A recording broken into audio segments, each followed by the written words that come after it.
My name is Iris Timain, and I had just turned 18.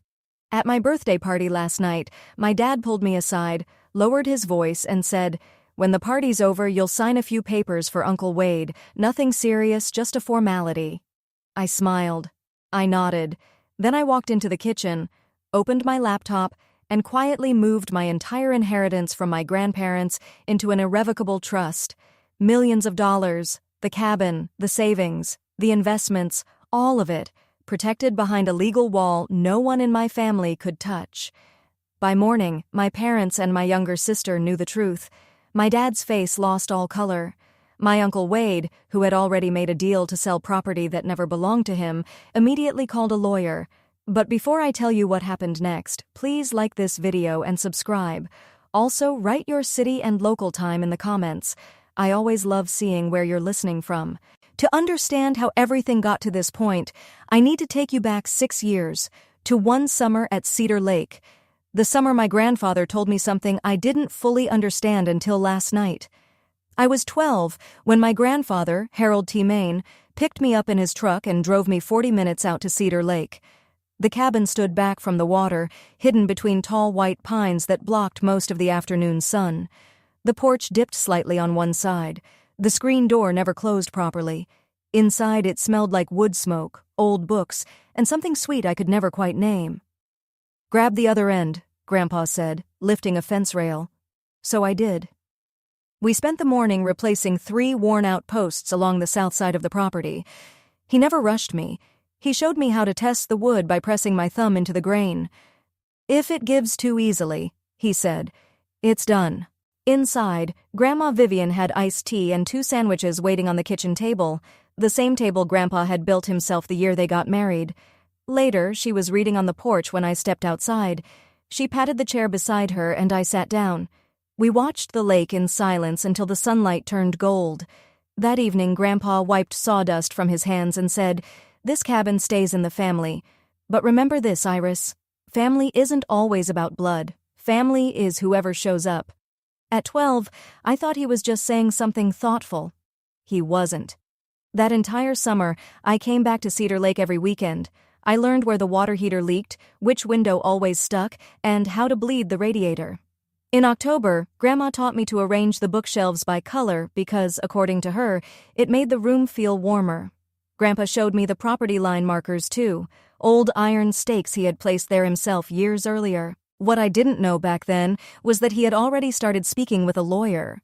About the cabin, about the future, about me. Back home in Ridgemont, everything felt different. Our house was fine. 3 bedrooms, a yard that always needed mowing, and a garage my dad used as an office for his building supply store. Fine, but never warm. My younger sister Kelsey was 10 and had the larger bedroom. It had been redecorated that spring with lavender walls and a desk lamp that cost more than everything on my bookshelf combined. My room still had the carpet left behind by the previous owners. One night at dinner, my dad brought up the cabin. "Dad's place is just sitting there losing value," Greg said, cutting into his steak.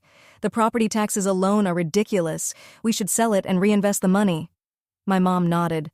"That makes sense." "Grandpa said the cabin stays in the family," I said. Greg laughed, not cruelly, somehow worse, dismissively.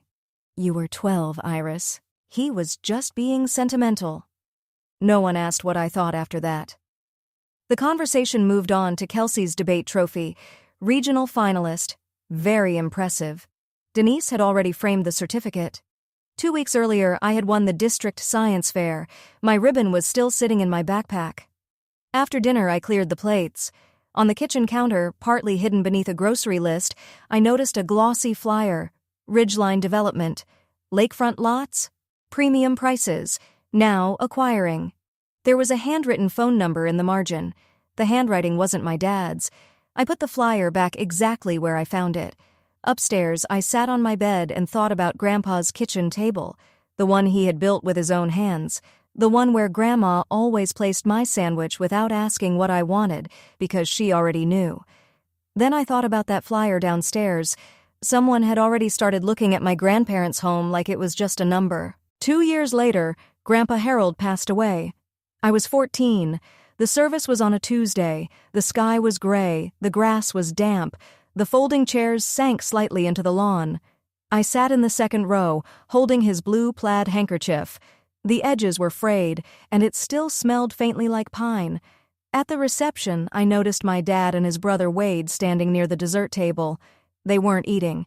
They were speaking quietly. Wade had a folder tucked under his arm. Greg kept nodding. Then I heard Wade say, "We should move on this before probate gets complicated."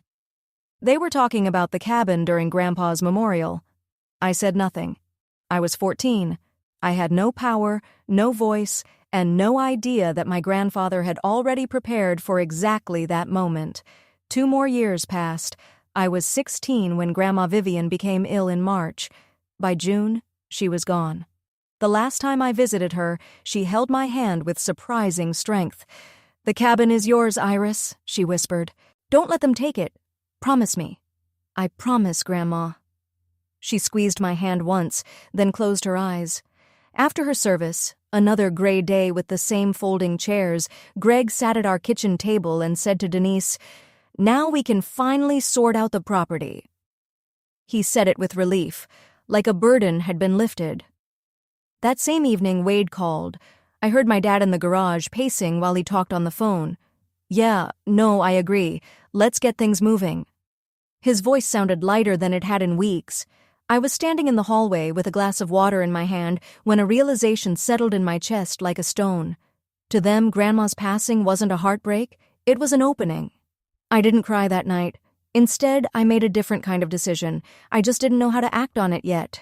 From 16 until just before my 18th birthday, the cabin became my quiet act of resistance. Every Saturday morning, I drove out to Cedar Lake in the used Honda I had bought with babysitting money. I fixed the porch screen. I replaced the weather stripping on the back door. I swept pine needles off the roof because Grandpa had taught me that was how leaks started. At home, the conversations changed. The cabin stopped being Grandpa's place and became the family property. Greg said it at dinner like it had always been true. Wade started coming over more often, usually every other Sunday. Sometimes he brought manila folders. Sometimes he brought a laptop already open to real estate listings. Once, I tried to speak up. "What about Grandma's wish? She wanted me to keep it." Denise set down her fork gently, the same way she did before correcting Kelsey's homework. "Your grandma was emotional near the end, sweetie. This is business." Business. That was the word they used for everything that used to be love. By 17, Greg became less subtle. "When you turn 18, we'll figure this out as a family." But the way he said family told me exactly what he meant. He meant his way. One afternoon in November, I was alone at the cabin, cleaning out the hall closet. Behind a stack of old quilts, I found a sealed envelope in Grandma Vivian's handwriting. My name was written on the front. Inside was a single business card. Margaret Caldwell, attorney at law. Under her name, in smaller print, were the words, "Temain Family Trust." My hands started shaking, not because I was afraid, but because I understood. Grandma had left this for me to find. She knew who would be cleaning out the closets. Not Greg, not Wade, me. I slipped the card into my wallet, but I didn't call. Not yet. 3 months before my 18th birthday, Margaret Caldwell called me first. It was a Thursday evening in February. I was in my room working on calculus homework when my phone lit up with an unknown local number. "Iris, this is Margaret Caldwell. I was your grandparents' attorney." Her voice was calm, professional, and careful, like she had planned every word before saying it. "I need to speak with you before your birthday. There are things you need to know, and there isn't much time." She told me to meet her the following Saturday at her office downtown. Alone. So I went. Margaret Caldwell was in her late 50s, with silver hair and reading glasses hanging from a chain around her neck. Her office was small, neat, and smelled like old paper and coffee. She sat across from me and opened a folder. "Your grandparents hired me 6 years ago," she said. "They created an irrevocable trust. The cabin, a savings account, and an investment portfolio were all placed inside it. The total value is approximately $2.1 million. You are the sole beneficiary." For a second, the room felt like it shifted under me. My grandparents had left everything to me, and they had moved it into the trust while they were still here. Legally, it never became part of their estate. It couldn't be dragged through probate. My father and uncle had no claim to it. Margaret slid a document across the desk. It was a summary of the trust. My name was on the second line. The cabin title was recorded under the trust at the county recorder's office 6 years ago, she said. Your father doesn't know that. Why didn't they tell him? I asked. Margaret paused. Your grandfather said, and these were his exact words, my sons will sell that cabin before the memorial flowers fade. The office went silent. I stared down at the paper with my name on it. Then Margaret said, There's something else. I looked up. Someone has been asking questions at the county recorder's office about the cabin title within the last month.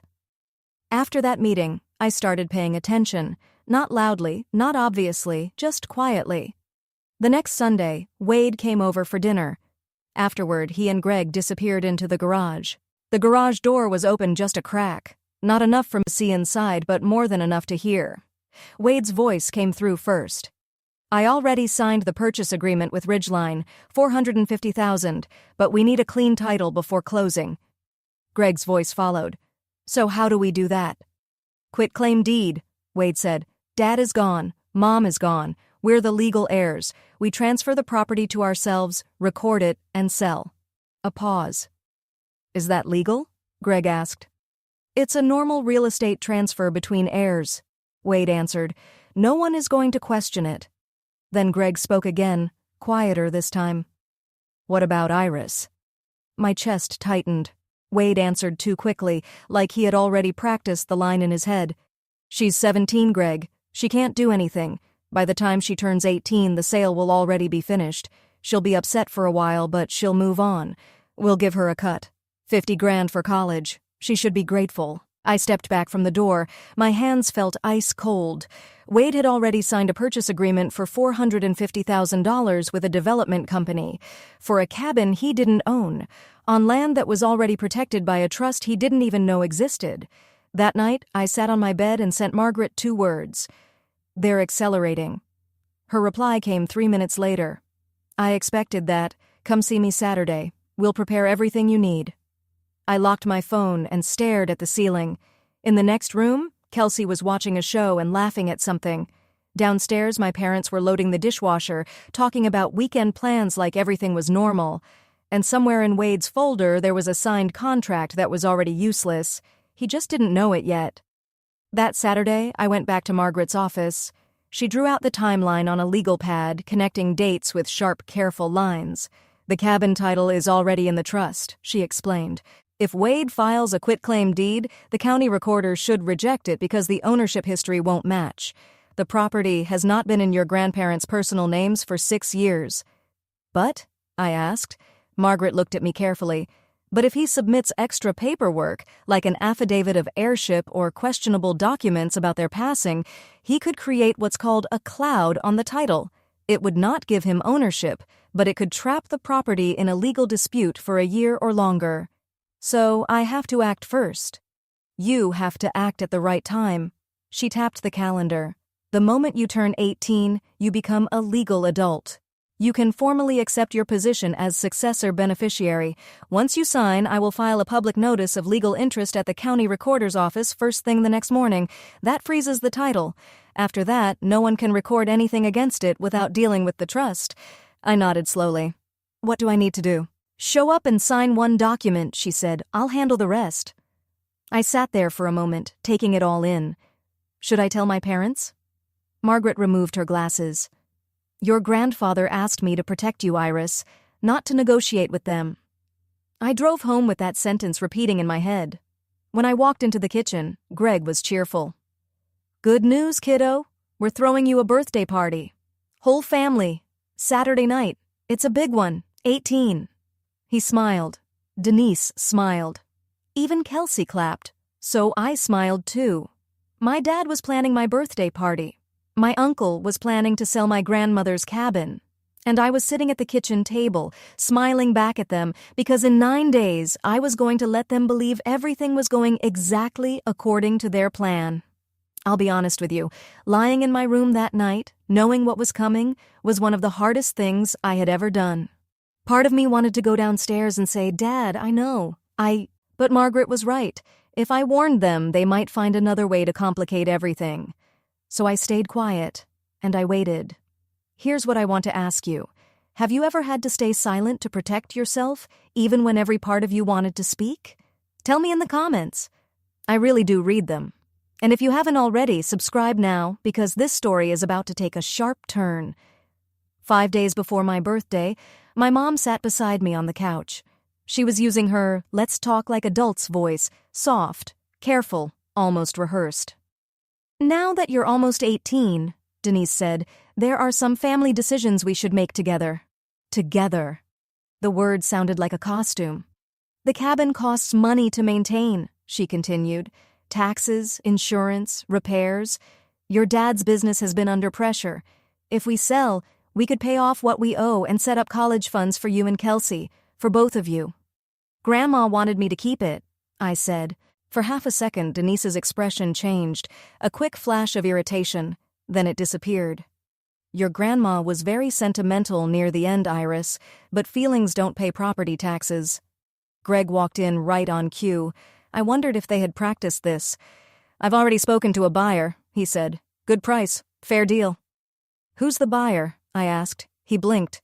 A development company. Wade knows them. What company? This time the pause was longer. Ridgeline something, he said. They're reputable. I didn't push. I'll think about it, I said. Greg patted my shoulder. That's my girl. Then he walked away, looking satisfied, like he had just closed the deal. Later that night, Kelsey knocked on my door. She was in pajamas, her hair still damp from the shower. Iris? Yeah? She sat on the edge of my bed and started picking at a loose thread on my comforter. Mom and Dad keep talking about the cabin at night, she said, after I'm supposed to be asleep. I looked at her. They sound different, she continued, like they're planning something. Different how? Excited, she said, but nervous too. She hesitated. Is something going on? I pulled the blanket over her feet. Don't worry about it, Kelsey. She nodded, but I could tell she didn't believe me. I had said I would think about it. That wasn't a yes. And they knew it, which meant they were going to keep pushing. 3 days before my birthday, Uncle Wade showed up without warning. I was coming back from the grocery store when I found him waiting in the driveway. Casual clothes, wide smile, leaning against his car like he had just happened to be nearby. But Wade was a real estate agent. Nothing he did was accidental. Hey, kiddo, he said. Got a minute? I just want to talk. So we sat on the front steps. He leaned forward, elbows on his knees, using that calm voice people use when they want something from you but don't want to say it too quickly. Here's the thing, Iris.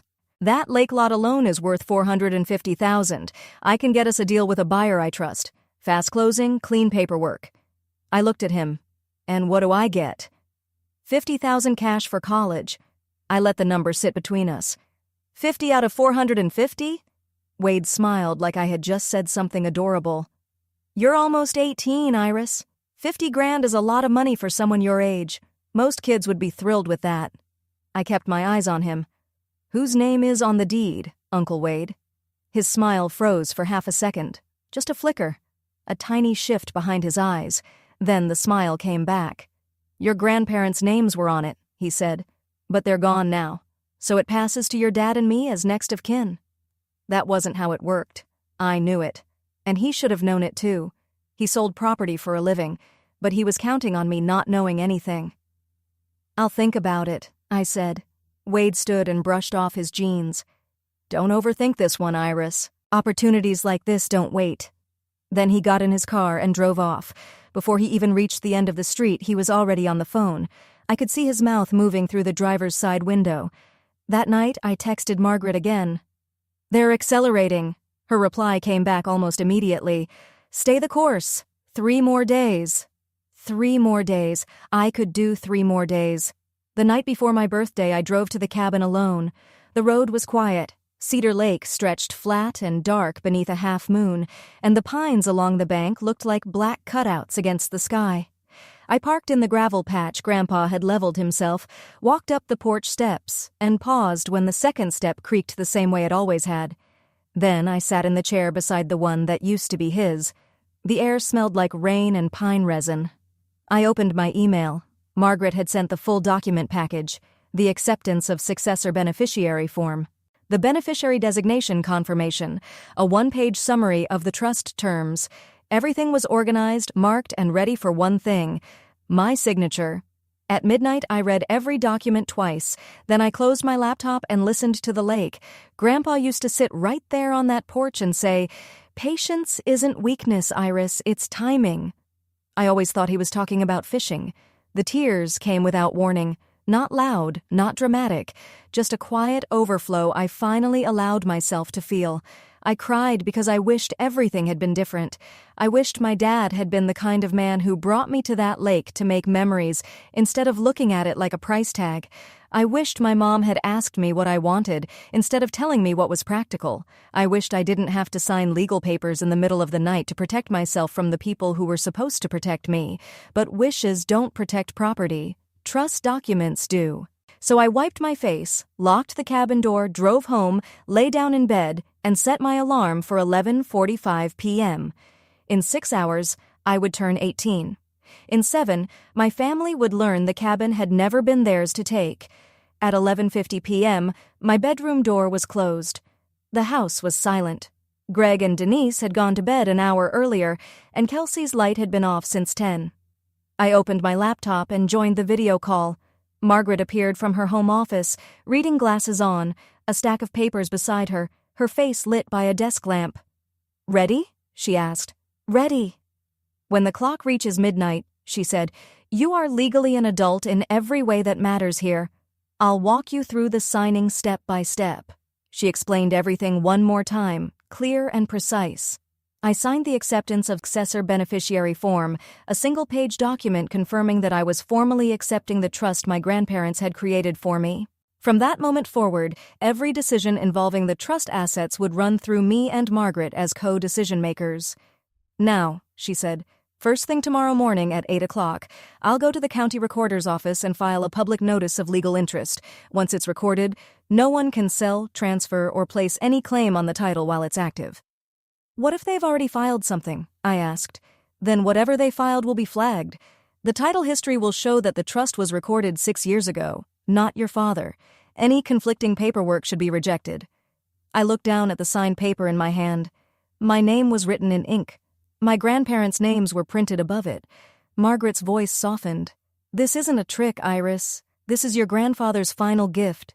You just had to be old enough to accept it." The clock on my laptop read 12:03 a.m. I was 18. I was the legal beneficiary of the Tmain family irrevocable trust. And somewhere downstairs, or maybe already inside Wade's folder, his quitclaim deed had become nothing more than a useless sheet of paper. He would find that out in about 9 hours. Across town, in the kitchen of a rented duplex, Wade Tmain was printing documents. I didn't know that at the time. I pieced it together later from what the county clerk told Margaret and from what Greg eventually admitted during one of our harder conversations. But this is what happened that same night. While I was upstairs signing my acceptance form, Wade was printing a quitclaim deed. 1 page. A form meant to transfer property rights from one person to another. Perfectly normal when used the right way. A very serious problem when the person signing it has no rights to transfer anything. At 11:30 p.m., Wade called Greg. "Everything's ready," he said. "We file at 9. The recorder's office opens at 8, but I want to make sure Iris is distracted with birthday stuff first." Greg hesitated. "You sure about this?" Wade didn't miss a beat. "They're gone, Greg." "Greg, we're next of kin. It's simple." But it wasn't simple. It was a questionable document wrapped in ordinary real estate language, designed to look harmless on the surface. Wade also had another file open on his laptop, a purchase agreement with Ridgeline Development LLC. Purchase price, $450,000. Closing date, 30 days after the quitclaim deed was recorded. And if Wade could not deliver a clean title within that window, he would owe Ridgeline $45,000, plus additional costs. He had signed that agreement 2 months earlier, before he had fully checked the title. Before he had confirmed the property was even part of the estate, he had simply assumed it was. He assumed no one had planned ahead. He assumed nobody had protected it. Wade had risked nearly $500,000 on a property that did not belong to him. He just didn't know it yet. And in 9 hours, when he walked into the county recorder's office with his quitclaim deed and that confident handshake, he was going to discover that the title history told a very different story. My birthday party started at 4 in the afternoon. The living room was full, maybe 20 people in total. Neighbors, a few of my parents' friends from church, 2 of Greg's old business contacts, Kelsey's best friend's family. Nora Beckett from next door to the cabin was there too, sitting near the window with a glass of lemonade and sharp, watchful eyes. There were balloons, a silver banner that said, "Happy 18th," a sheet cake from the bakery on Main Street. I smiled. I thanked everyone. I opened small gifts, a journal, a gift card, a picture frame. And in the pocket of my jacket, folded into a neat square, was the signed acceptance form from the night before. I didn't touch it. I didn't need to. It was already done. Greg stood near the cake table and tapped his glass. The room grew quiet. "I just want to say that Iris is officially an adult today," he said. "Denise and I are so proud of her." He paused and looked around the room. "And as a family, we have some exciting plans for the future." Then he looked straight at me and smiled. "Right, Iris?" Every face in the room turned toward me. "Thanks, Dad," I said. "Nothing more." Greg waited for another second, then laughed it off and raised his glass. Everyone followed. The conversation slowly picked back up. From the corner of my eye, I saw Wade near the front door, checking his phone and typing quickly with both thumbs. A few minutes later, Nora caught my arm as I passed by the window. She leaned in close, smelling faintly of lavender hand cream. "Your grandmother would want you to know something," she said quietly. "I saw your uncle at the cabin last week with 2 men in suits. They were walking the lot line with a measuring tape." So Wade had brought the buyers to the property before he even had the title. That was how certain he was. After the cake was cut and plates were handed around, Greg stood up again. This time his voice was louder and more deliberate, the voice of a man who had been waiting for an audience. "Before we wrap up, I want to share something with everyone." He placed one hand on Denise's shoulder. "Our family has been going through a difficult time financially. Some of you know about the store. It's been hard." A few people murmured sympathetically. "But Harold and Vivian, my parents, left us something. The cabin out at Cedar Lake. And as a family, we've decided to sell it to secure everyone's future." We've decided. Those words hit me like cold water. He was announcing it in front of 20 people, as if it had already been settled. Then he looked directly at me. "Iris understands. She knows this is what's best for all of us. Right, sweetheart?" The room waited. Every eye found me. Neighbors who had known me since I was little. Nora with her lemonade. Kelsey half hidden behind the couch.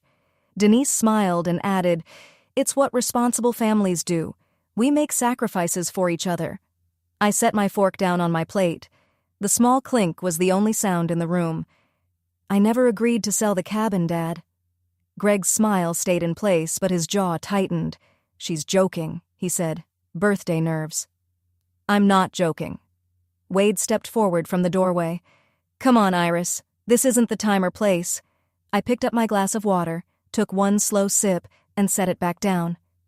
"You're right, Uncle Wade. This isn't the time." I held his gaze. "The time is 8 o'clock tomorrow morning." Silence. Wade's phone buzzed in his pocket. He didn't check it. No one in the room moved. After that, the guests started leaving.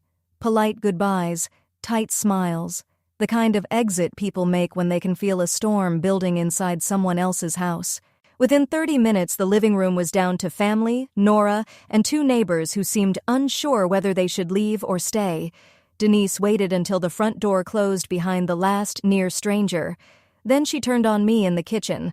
Her voice was controlled but loud enough for everyone to hear. "Do you have any idea what your father is going through?" She stepped closer. "He might lose this house, Iris. Our house. The one you sleep in every night. And you're clinging to a cabin you only visit on weekends." "I visit every weekend, Mom." "That isn't the point." Denise pressed both palms flat against the counter. "We are a family. Families make decisions together, and if you truly cared about this family, you wouldn't need some attorney telling you what to do." The room went silent. I stared at her. "How do you know about an attorney?" Denise didn't even blink. Wade found the business card in your bag last week. Margaret Caldwell. Who is she, Iris? My stomach dropped. Not because I was scared, because in that moment I understood they had been going through my things, looking for anything they could use against me. Before I could answer, Nora Beckett's voice came from the kitchen doorway, calm but firm. That girl has every right to speak with an attorney, Denise. Vivian would have wanted her to. Denise turned sharply. This is a family matter, Nora. Please. Nora didn't move. She looked at me, then back at my mother. Vivian was my friend for 40 years, she said. I think I know what she wanted. The silence between them felt sharp enough to cut glass. I didn't say another word. I didn't have to. Not yet. Nora left first. The neighbors followed quietly behind her, offering short, uncomfortable goodbyes. Then it was just the 5 of us. Greg, Denise, Wade, Kelsey, and me. Greg closed the kitchen door. The fluorescent light above us buzzed softly. He pulled out a chair, sat down, and folded his hands on the table like he was about to lay out final terms. Here's what's going to happen, Iris. His voice was low and controlled. Tomorrow morning, Wade and I are going to the county office. We're filing the paperwork. The cabin sells. You get your share, a fair share, and then we move forward as a family. What's my share? $50,000. Out of how much?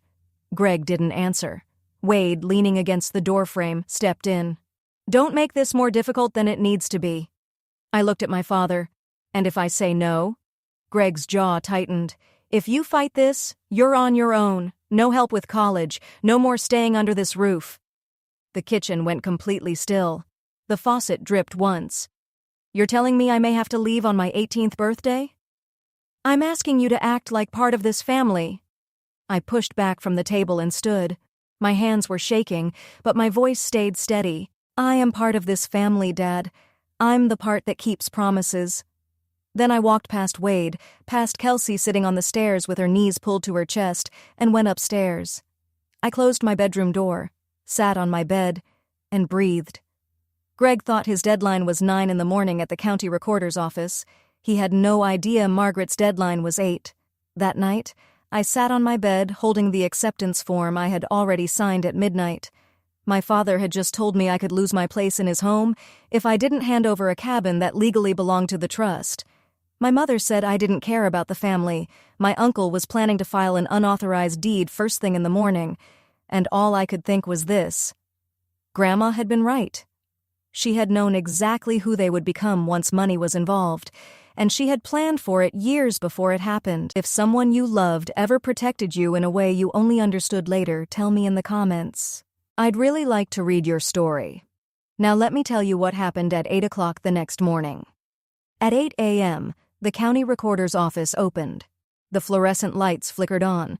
A clerk in a blue cardigan unlocked the front counter. Margaret Caldwell was the first person through the door. She wore a gray blazer and carried a leather folder. At the counter, she presented 2 documents, a certified copy of the Timain Family Irrevocable Trust and a lis pendens notice, a public filing showing that there was a legal interest connected to the Cedar Lake property. The clerk reviewed the paperwork, checked the existing title records, and stamped it recorded. Done. From that moment forward, anyone who searched the title for the Cedar Lake cabin would see it clearly. Timain Family Irrevocable Trust. Margaret Caldwell, trustee. Iris Timain, beneficiary. At 8:14 a.m., Margaret called me. It's done, she said. The notice is recorded. The property is flagged. Whatever they bring in will be rejected because the title history does not support it. I was sitting at the kitchen table eating cereal. Greg was upstairs getting dressed. Denise was making coffee. Everything sounded normal. Running water. A closet door opening. The soft clink of a belt buckle. At 8:30, Greg and Wade came downstairs together. Greg wore a button-down shirt, his business shirt, the one he used to wear for bank meetings before the store started struggling. Wade had the same folder tucked under his arm, the folder he always carried. We'll be back by lunch, Greg said, grabbing his keys. I looked up from my bowl. Good luck, I said. Greg paused in the doorway. Maybe it was my tone. Maybe it was my face. For 1 second, he looked at me like he had heard something he couldn't quite place. Then he turned and walked out. I rinsed my cereal bowl, dried it, set it in the cabinet, and waited. I'll never know exactly what their faces looked like in that office. But I know what happened because Margaret was still there when they arrived. She had stayed on purpose. At 9:05 a.m., Wade approached the counter. He slid the quitclaim deed forward with the confidence of a man who expected the process to take 10 minutes. Greg stood behind him, hands in his pockets, glancing around the room like this was just another errand. The clerk took the document, entered the parcel number into the system, read the screen, entered it again, and then stopped. "I'm sorry, sir, I can't record this document." Wade leaned forward. "Excuse me?"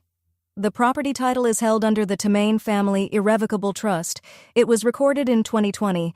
There is also a Elias Pendens notice filed this morning."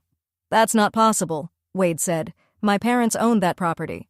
"Sir," the clerk replied, "the deed was transferred to the trust 6 years ago. The title history is clear. This quitclaim deed does not match the current ownership record." Greg stepped up beside him. "There's no trust. Our parents never said anything about a trust." The clerk glanced between them. "I'd recommend speaking with the trustee listed on the filing. Margaret Caldwell." Wade's hand flattened on the counter. The color left his face. Margaret's name, the name from the business card they had found in my bag, was now on a public record they couldn't remove. Greg slowly turned toward Wade. "You said this was simple." "I didn't know about any trust." Greg's voice cracked. "You're a real estate agent, Wade. How did you not check the title first?" Wade opened his mouth, closed it, then opened it again. The clerk stayed calm. "Gentlemen, I'll need you to step outside if there's a disagreement." Margaret was sitting in the waiting area near the door, watching them leave. She didn't say a word. She didn't have to. The call came at 9:22 a.m. I was sitting on the porch, watching the neighbor's sprinkler sweep back and forth across the lawn. "What did you do?" Greg's voice was tight, shaking. I could hear traffic behind him, which meant he was standing in the parking lot. "I accepted what Grandpa and Grandma left me," I said. "That's all." "You went behind our backs with some attorney we've never even heard of." "Margaret Caldwell has been the trust attorney for 6 years, Dad. You just never asked." For a moment, there was only silence and heavy breathing. "This was my parents' property, Iris. I'm their son. And they chose to leave it to me," I said quietly. "Not because they didn't love you, because they didn't trust you with it."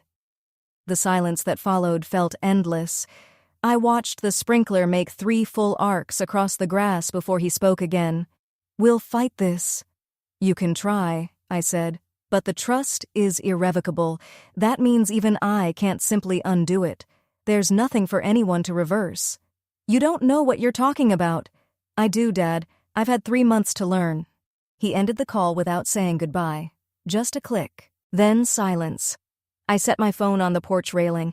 My hands were shaking, not from anger, not from fear, from the weight of saying those words to my own father, from realizing that the same man who taught me how to ride a bike when I was 6 had also tried to sell my grandmother's home without my permission. I stayed there until the shaking stopped. It took a while. Then my phone buzzed again. An unfamiliar number appeared on the screen. When I answered, a man's voice came through, brisk and businesslike. "Miss Temain, this is Carter Briggs from Ridgeline Development. We need to talk." Carter Briggs spoke the way developers often do, fast, precise, already thinking 3 steps ahead. "We have a purchase agreement with Wade Temain for the Cedar Lake property," he said. "He guaranteed clean title. We've just been informed there is a legal notice attached to the parcel." "That's correct." "Can you explain the situation?" "My uncle does not own that property," I said. "He never did. The cabin and the land have been held in an irrevocable trust since 2020. I'm the sole beneficiary." There was a pause. I heard papers shifting on his end. "He represented himself as the heir." "I understand, but saying that doesn't make him the owner. I suggest you speak with him, and probably with your own attorney." Another pause, longer this time. "Miss Temain, is there any possibility of a sale? We would be prepared to make a competitive offer directly to the trust. The property is not for sale." "Understood." His voice sharpened slightly. "Then we'll be pursuing our remedies against Mr. Temain." I gave him Margaret's number. Within the hour, Margaret confirmed everything to Ridgeline's legal team. The trust was valid. Wade had no authority over the property, and the purchase agreement had been signed based on a false claim of ownership. Ridgeline reacted immediately. They were going after Wade for breach of contract, the $45,000 penalty clause, and additional damages. That afternoon, Margaret called with one more piece of information. Her voice was careful, but direct. "Iris, the quitclaim deed Wade tried to file included a notary stamp. I had the recorder's office pull a copy before they rejected it." I sat up straighter. "And?" "The stamp does not match any registered notary in the county. It appears to be fraudulent." I closed my eyes. "That's a serious charge, isn't it?" "In this state, yes." My uncle had not only tried to take control of the cabin, he had crossed a legal line to do it. Greg came home at 2 in the afternoon. He walked through the front door like he was carrying something invisible and heavy. Denise was already in the kitchen, arms crossed, her face red and blotchy like she had spent the last hour crying out of frustration. I was sitting at the dining table. I didn't get up. Greg sat across from me. For a long time, he just stared at the table. "I'm going to lose this house, Iris." His voice was flat, drained. "The bank is after me for $180,000. The store is gone. That cabin was supposed to be our way out." "I know you're struggling, Dad," I said. "I'm sorry about the business." "Then help us." "The cabin was never your way out. It was Grandpa and Grandma's gift to me." "A gift?" He almost laughed. "For what? You're 18. What does an 18-year-old need with a lakefront cabin?" "It's not about what I need. It's about what they wanted." Denise stepped into the doorway from the kitchen. "They were old, Iris. They weren't thinking clearly near the end." "They were thinking clearly enough to hire a lawyer 6 years before they passed." Greg slammed his palm on the table. "I'll contest the trust." A voice came through my phone. I had called Margaret before Greg walked in and left the line open on speaker, not to corner him, to save time. "Mr. Timain," Margaret said, her voice calm and professional, "challenging an irrevocable trust that was created 6 years before the grantors passed, with documented legal capacity and proper witnesses, would likely cost you more in legal fees than the property is worth. I strongly advise against it." The kitchen went silent. The faucet dripped once. Greg looked at me, really looked at me. And for the first time in my life, I saw something in my father's eyes that wasn't anger. It was understanding. 2 hours later, Wade called the house. Greg answered in the living room. I was in the hallway, close enough to hear every word through the thin wall. "Ridgeline is coming after me," Wade said, his voice rough and panicked. $45,000 in penalties, plus damages. They're saying I misrepresented the sale." Greg's reply was colder than I had ever heard it. "Did you?" "I thought we owned it." "You're a real estate agent, Wade. You deal with title searches for a living. How did you not check?" "I assumed." "You assumed," Greg repeated. "And now I'm sitting here with nothing because you assumed." "You wanted the money too." "But I didn't use a fake notary stamp." A long silence followed. "I didn't fake it," Wade said. "I just found a stamp." "That is still a serious legal problem, Wade. You know that." Wade's breathing grew heavier. "I need a lawyer." "So do I," Greg said. Then he paused. "Don't call this house again until you've spoken to one." He hung up. I heard him sit down on the couch. The springs creaked. Then nothing. I went upstairs. Kelsey's door was open. She was sitting on her bed with her headphones around her neck, her eyes wide. "Is Uncle Wade in trouble?" "Yeah, Kelsey," I said. "He is." "Is Dad?" I sat on the edge of her bed. "Dad made bad choices," I said carefully. "Uncle Wade made worse ones." She nodded slowly, processing it the way 15-year-olds do. Not understanding every detail, but understanding enough to be scared. I went to my room, sat by the window, and looked out at the street. A woman walked her dog past our house. A sprinkler hissed across the lawn. The world kept moving. I didn't feel powerful. I didn't feel satisfied. I felt like someone who had just walked through a storm and still hadn't checked what was left standing. Over the next 3 weeks, the consequences fell one by one, and each one made a sound. Ridgeline Development filed a civil claim against Wade T. Main for breach of contract, false representation of title, and the $45,000 penalty, plus another $60,000 in damages and legal costs. Their attorneys sent the documents by certified mail to Wade's duplex. He signed for them on a Tuesday. The county recorder's office also referred the questionable notary stamp for review. An investigator was assigned. Wade's real estate license was placed on hold while everything was being reviewed, which meant his income stopped. In a small town, word travels fast. Not because I said anything. I didn't. But court filings are public record, and Ridgeline's claim listed the Cedar Lake property by parcel number. The neighbors at the lake saw it in the local paper. Then they talked. By the second week, the story had moved through the Rotary Club, the church parking lot, and the checkout line at Hanson's Market. Wade called me once. I answered. "Iris, please," he said, "can you ask your lawyer to drop the notice on the title? If the title clears, I may be able to negotiate with Ridgeline and reduce what I owe." "The notice protects my property, Uncle Wade. It stays. Your grandparents would be disappointed in you." I let that sentence hang for a moment. Then I answered quietly. "My grandparents are the ones who set this up. They chose this. They chose me. So I don't think disappointment is what they'd feel." He hung up. I set my phone down and looked at the wall. There was a framed photo of Grandpa Harold on my desk from the summer I was 12. The two of us standing beside the fence we had repaired together. I left it exactly where it was. Greg never challenged the trust. Margaret had been right. The legal costs alone would have buried him, and the case had nowhere to go. An irrevocable trust created by competent grantors, properly witnessed, properly notarized, and recorded years before they passed, was about as strong as it could be under state law. So instead, Greg did what he probably should have done 2 years earlier. He sold the building supply store at a loss, but for enough to work out a repayment plan with the bank. The house stayed. Barely. The savings didn't. Denise went back to work for the first time in 10 years. She took a job at a pharmacy on Lincoln Avenue, the same chain where she had worked before Kelsey was born. She didn't talk about it much. When neighbors asked, she said she wanted to stay busy. Nobody believed that. But nobody pushed. The town knew, not every detail, but enough. Harold Temain's sons tried to sell his cabin, and his granddaughter stopped them. That was the version that moved through the diner, the PTA meetings, and the gas station on Route 12. Some people thought I was brave. Some people thought I was cold. I didn't correct either side. Greg and I didn't speak for 2 weeks after that morning. The house became quiet in a way that felt permanent, like the silence had weight. One afternoon, Nora Beckett brought me a pie. Apple. Still warm. "Your parents made their choices," she said, setting the tin on my desk. "But they're still your parents. Don't carry their shame. That belongs to them." I nodded. Then one evening, Kelsey called me from a friend's house. Her voice was small. "Iris?" "Yeah?"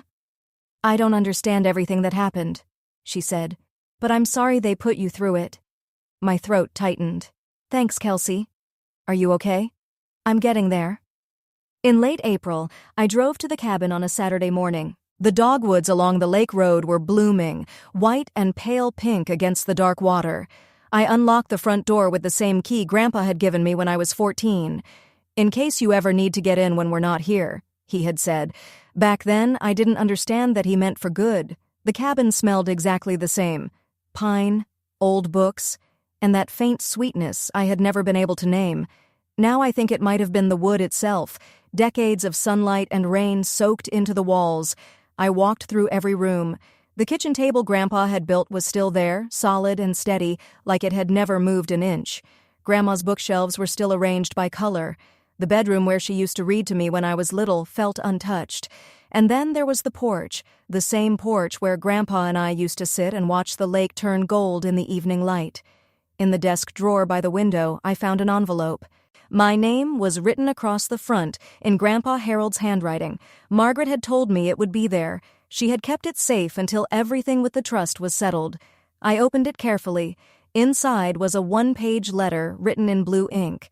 His handwriting started neat at the top, then loosened toward the bottom, the way it always did when he got tired. He wrote that he knew his sons would try to sell the cabin. He said he didn't blame them completely. Greg was still his son, and he loved him. But Greg had never understood the difference between something that has a price and something that truly matters. Then Grandpa wrote that he had chosen me, not because I was perfect, but because I was the one who asked if the roof needed patching before I ever asked what the place was worth. The final line said, "Take care of it. It took care of you first." I folded the letter slowly. Then I sat on the porch and breathed. The following week, Margaret called. "Good news," she said. "The public notice on the title can be withdrawn now that there's no active issue. Once it's cleared, the property record will show the trust as the sole owner. Clean title, no outside claims, no complications." "And Wade?" I asked. "He reached a settlement with Ridgeline," she said. "He paid the $45,000 penalty using a personal loan. The deal is officially over.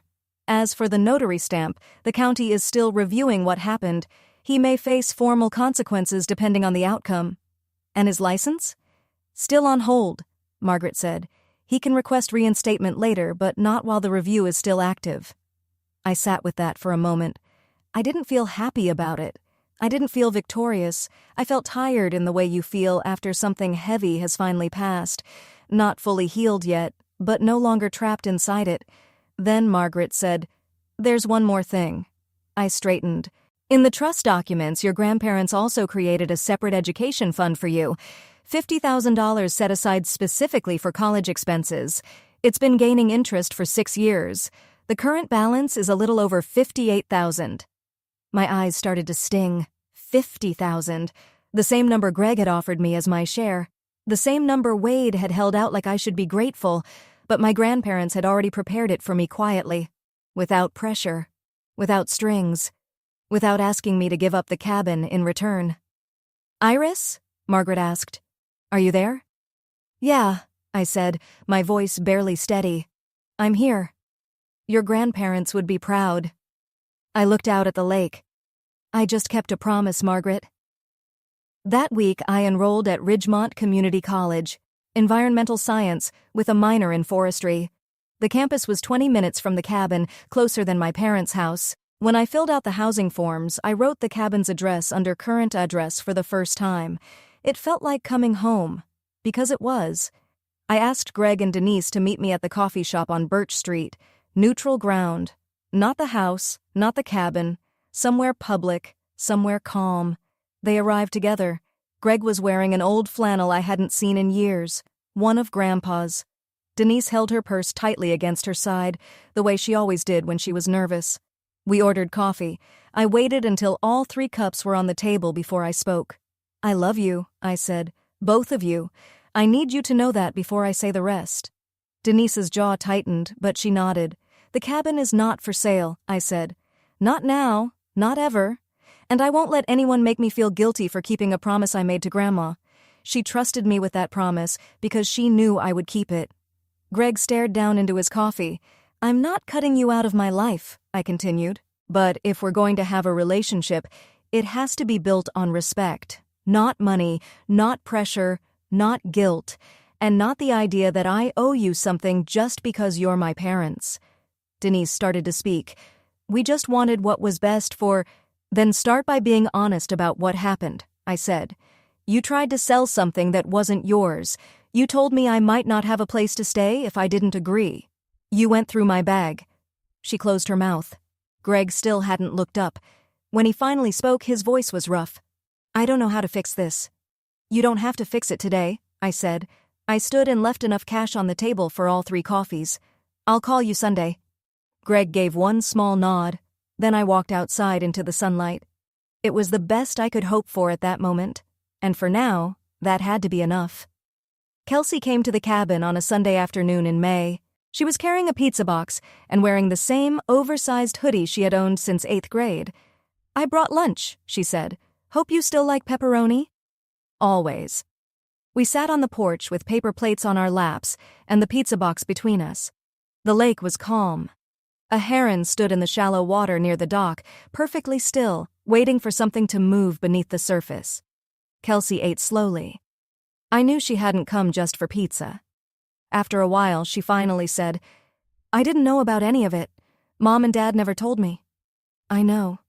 She looked down at her plate. "Was I part of the problem?" I turned toward her.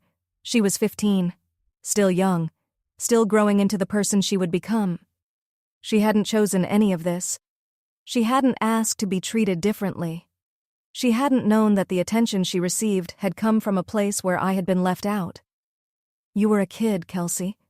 I said gently. We both were. She nodded, pulled a piece of cheese from a slice, and placed it on the edge of her plate. It's really beautiful here, she said, looking out over the water. Grandma used to say that every single time she sat in that chair. Kelsey glanced at the empty chair beside mine. Grandpa's chair, the one with the armrest he had sanded smooth over the years. Can I come back sometimes? She asked. Anytime. She leaned her head against my shoulder for just a moment.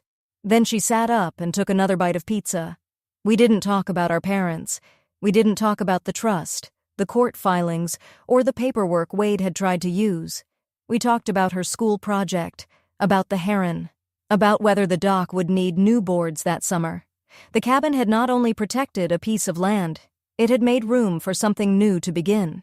In early June, I was on the porch at 6 a.m. with a cup of coffee in my hands, watching the mist rise from Cedar Lake. The pine stood sharp against the pale sky. Somewhere out on the water, a loon called once, then again. Then everything went quiet. I didn't win against my family. There is no real winning when the people who hurt you are the same people who were supposed to protect you. No one hands you a prize for getting through something that should never have happened. But I kept a promise, and for the first time in my life, I was standing somewhere that truly belonged to me. Not because I took it, not because I outsmarted anyone, but because two people loved me enough to prepare for a moment I didn't even know was coming. They saw the storm before I did. They built the shelter before I knew I would need one. My grandparents couldn't stop my parents from becoming who they became. They couldn't make Greg less desperate. They couldn't make Denise less afraid. They couldn't stop Wade from reaching for something that was never his. But they could make sure I had solid ground beneath my feet. Literally. I thought about the letter in the drawer, about Grandpa's words. The difference between something that has a price and something that is truly precious. This cabin had both, but only one of them could be measured, and my family had spent 2 years looking at the wrong one. I took a sip of coffee. The mist slowly lifted. The lake turned blue. And if you're listening to this right now and you feel like no one is on your side, I want you to remember something. Sometimes the people who protect you are not the ones standing in front of you. Sometimes they planned for you quietly, years ago, without needing anyone else to know. And sometimes your only job is to show up, take the step they trusted you to take, and keep the promise. Peace does not come from payback. It comes from standing on something solid and knowing you did not let the wrong people take it from you. That is my story. If it made you feel something, frustration, relief, hope, or even just a little less alone, then it did what I hoped it would. Now I have a question for you. If you could protect one thing in your life, a place, a person, or a promise, what would it be? Tell me in the comments. I read everyone. And if this story stayed with you, share it with someone who needs to hear it. If you haven't subscribed yet, I'd love to have you here for the next one. You can also check the description for more stories like this.